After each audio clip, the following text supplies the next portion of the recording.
Okay, today we're going to look at the standard file structures in the company.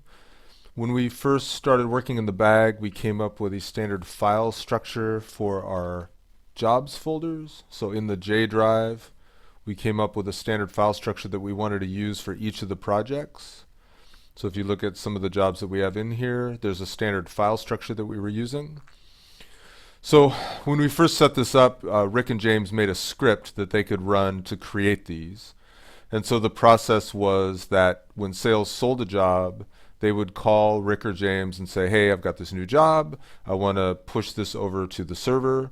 And they would have to go in, run the script, and then copy the files manually from the sales drive, the K drive, which is what the sales guys map to, over to the J drive for the new project. So seemed to work out okay at the beginning, but as time went on, things got a little off track. So Christine started doing the contracts. I showed her where I wanted to put the contracts in the standard folder structures, but as she found out at other branches that people had kind of stopped doing it. So people were now, making their own folder structures, and then things didn't have a standard folder structure. So we wanted a way to make sure that we could follow the standard and establish that.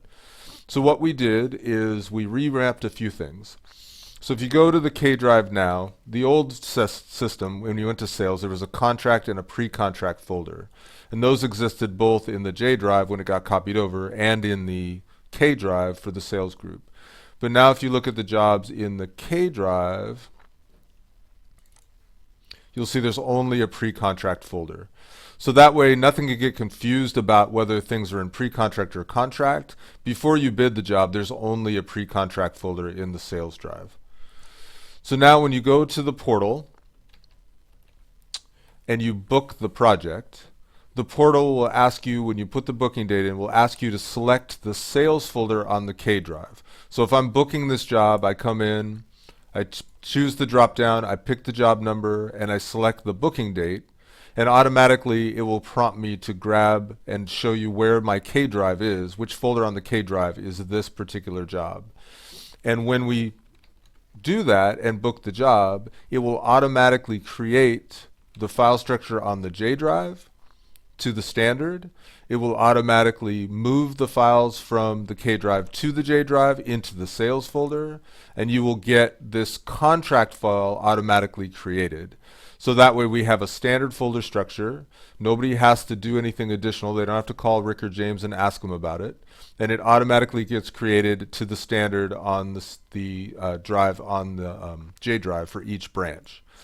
The other thing we did is we automated the file naming convention so that we would put job numbers in the file names. So on new jobs, you're going to find that we're going to have the job number at the end of the job name, sort of like this file structure here. So then the file names will be very consistent also. That's on upcoming jobs as they get made, because obviously before that they were getting created to any standard you wanted. So 650 California is a job where we automated it, and you can see that the job number is placed at the back.